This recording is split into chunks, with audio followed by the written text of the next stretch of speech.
再来看台南的先台病院哦，因为护理师的卡手无够，已经先减少40外个病床，5月按算搁要减开放30床哦。先台是强调讲，因会继续想办法来改善工作环境，提高奖励甲护理人员留调的。也毋过哦，有民众是真烦恼讲，就医的权益会受到影响。透早先台病院人就吵，因为是指标性病院，毋但门诊拢是人，大医业部也互护理人员无用试，病院甚至爱缩减病床，民众惊死狗会影响医疗权利。当然烦恼啦，是会当互因福利较好个呢，留一个人有人要带。有民众认同，医护人员应该要有更较好的工作条件。台湾医护人员带头叮当定引起讨论。根据台湾护士医疗产业工会统计，最近4个月计共1302个护理师离职，甚至阁有171个人是咧过年进前离职。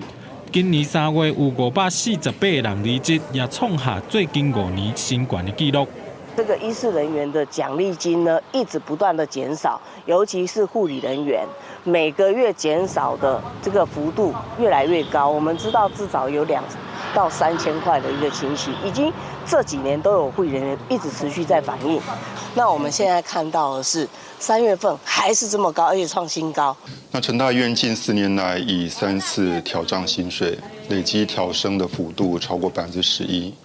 那护理人员的各项福利，包含留任奖金、培训奖金，那监信单位的记忆奖金、各项证照的补助，还有晋升的福利，在近年来也持续推动。先台病院因为欠护理人员，即阵爱关部分的病房，院长阁发布公开批，希望员工斗小经渡过难关。毋过病院内阁有真侪护理师按算无爱做啊，公开批可能无通确保会当甲人才留落来。公司新闻综合报道。